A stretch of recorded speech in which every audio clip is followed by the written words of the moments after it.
Good morning. Good morning. You feeling all right? Not too bad. You can hear the throats a little bit croaky. There was lots of singing and dancing last night. I was going to ask. Last night was a big night after the announcement. Yes, it was huge. I thought the announcement was going to be the end of the night. Turned out to be just the start of the night. Good. It was a big All right. So the start of a lot of changes. Yes, huge.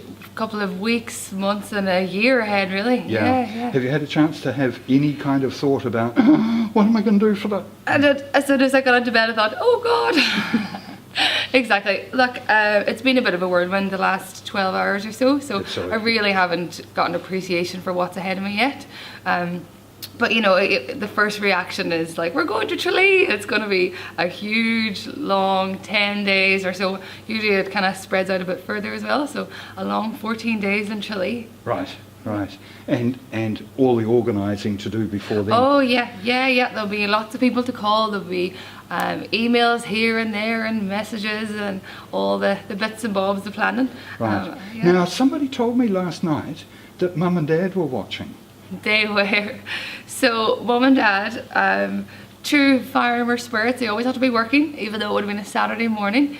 They were up on the hill and they were what's called footing turf, if you know what that is. So turf is your peat bog and footing the turf is stacking them. So they were up on the hill footing the turf, but they managed to bring the laptop up to watch the whole thing on the screen in the middle of the hill. I don't know how they had any internet, but apparently it worked anyway.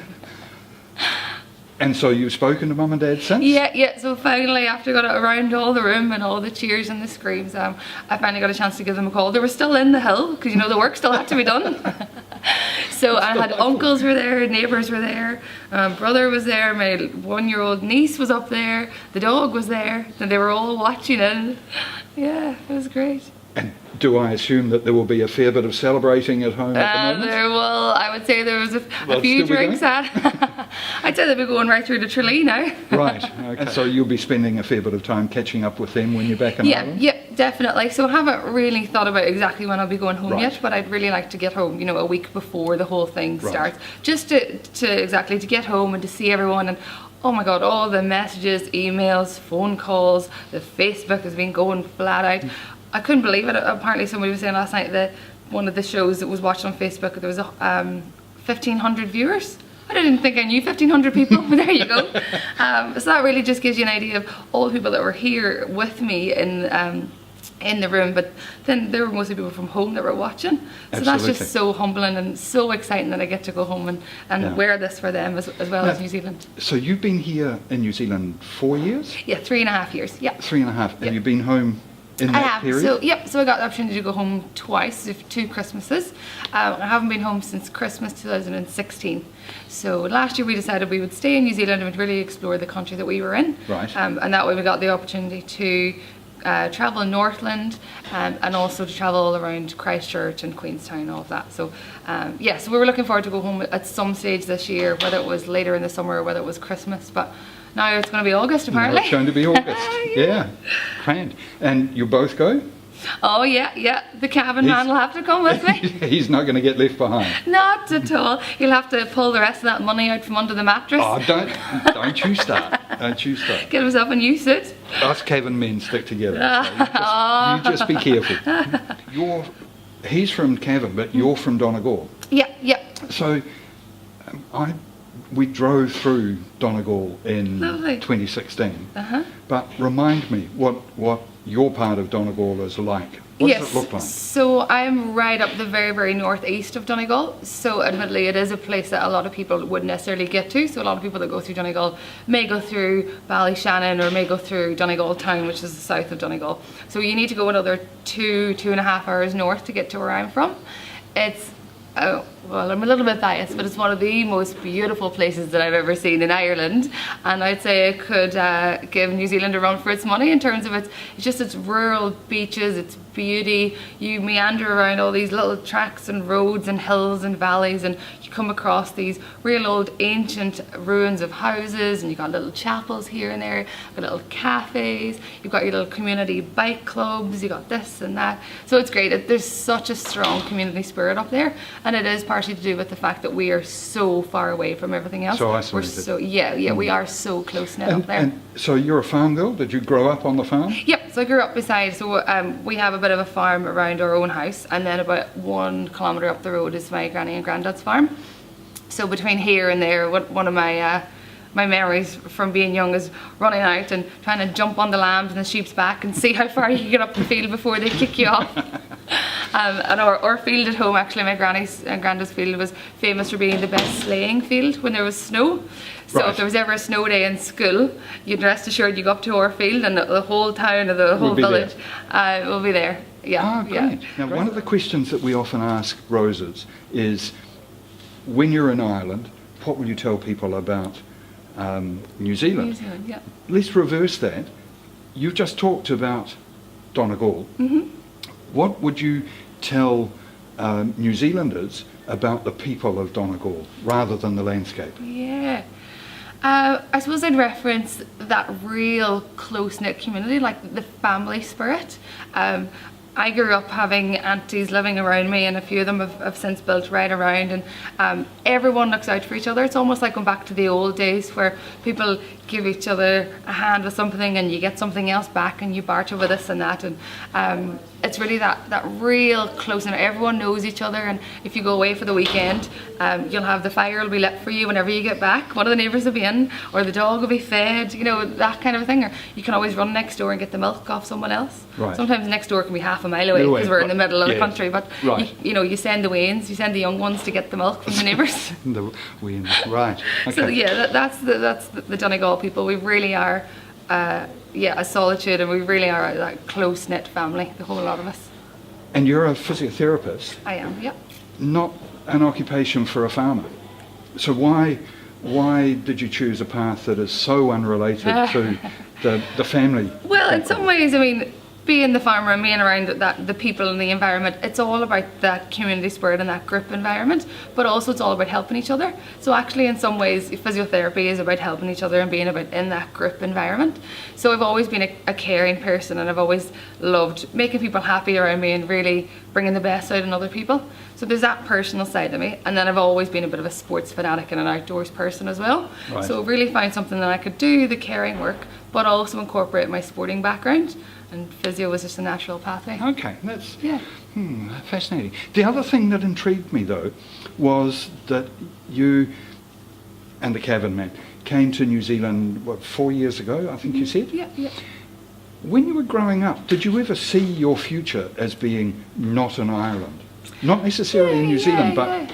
I mean, there were glimpses of it. I suppose whenever you're young, you always think about, building a house beside the parents and settling down there, and that's something that we maybe look at way down, down the line. But also growing up, one of my aunties and I've got cousins and a relation all that living in Australia.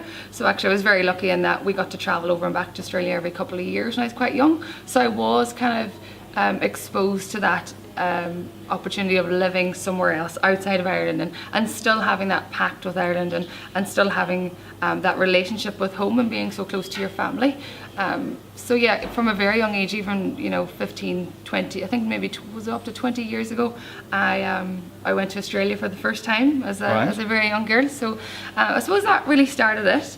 And then having my sister, she moved to Australia 12 years ago. And she what she had done was she went on a round the world trip, planning to come home, got as far as Australia and hasn't come back yet, 12 years ago. So she really encouraged us to come out and see what life was like, again, being away from home, and you can still have those values and that love for home and that relationship with home, but at the same time have your own independent life anywhere. Not necessarily live there. Yeah. So she really inspired me, and but she was travelling around the world and got stuck in Australia. Yeah, got stuck. They wouldn't let her leave. You came to New Zealand specifically. Yeah, so I'd been in Australia, as I said, a few times, and look, I had really enjoyed it there and really got a sense of what was over this side of the world. Mm-hmm. Then I also thought, I kind of want to do something just a wee bit different. I don't just want to follow in the footpaths of someone else. I like kind of following someone else and then veering off a wee bit to the side. So I thought New Zealand was a great place to do that. I'd heard a lot about the adventure outdoor lifestyle and the sheep, but also So, but also then whenever I started physiotherapy, I heard so much more about New Zealand, the professional side of things, about how good they are. Their sports physiotherapy, their ACC, all the big physio names. A lot of them are New Zealanders. And so you're now living in Wellington, and you see that as home now? Wellington is my home. Sorry, Mum and Dad. You've no plans on moving just yet? Not at all, no. Look, people always ask, oh, how long are you staying and what's your plans? I've always said, look, nobody can really foresee the future more than, a year, 2 years. But there's that saying, if it's not broke, don't fix it. And we're absolutely loving our time in Wellington. There's something about it, I haven't quite put my hand on it yet, but there's something about it that makes so many of us stay much longer than we ever thought we would. But yeah, Wellington is fab. Grand.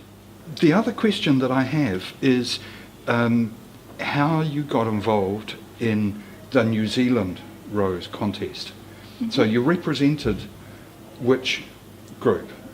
Yeah, so initially it was through the Wellington Hutt Valley GAA. Yep. Right. So they got on to me, it would have been earlier this year, just to let me know that it was coming up, and that was obviously a place available through them, and they would be happy to support me initially and get me into the Wellington side of things. Right. Yep. So it was really through them, and they encouraged me, and they've supported me from day dot, pushed me on, egged me on a bit.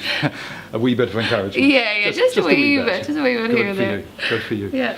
Well, that's been lovely. So now you've got lots of shopping, but lots of plans to make. I do. And arrangements to make, bookings and all the rest of it. Yep, it's all ahead of me. So the next few weeks are going to be flat out busy. They're going to be hectic, bit of a whirlwind, but oh look, I can't wait. I know it's going to go by in a blink. When you go to Tralee, are you going to take any mementos, something to remind you of your new home? Yes, definitely. Look, I really would like to go out back into the Taranaki community, back into town, and just get a wee piece that really reminds me of this weekend, whether it's a memo of the mountain or some of the beautiful scenery, some of the areas that they took us to at the weekend, but also keep that little spirit of the 6 other girls, the amazing girls who were on stage last night and who were with me throughout this whole weekend. We've all grown together, and they'll be with me when I go to Tralee, for sure. It's been lovely talking to you. Yeah, you too. Thank you for sharing your time. Thank you very much. And good luck. Cheers. I need it. The moon was rising above the green mountain. The sun was declining beneath the blue sea. When I strayed with my love to the pure crystal fountain that stands in the beautiful vale of Tralee. She was lovely and fair as the rose of the summer, yet it was not her beauty alone that won me. I know 'twas the truth in her eyes ever dawning that made me love Mary, the rose of Tralee. The cool shades of evening their mantles were spreading, and Mary, all smiling, was listening to me. The moon through the valley her pale rays was shedding, when I won the heart of the rose of Tralee. She was lovely and fair as the rose of the summer, yet it was not her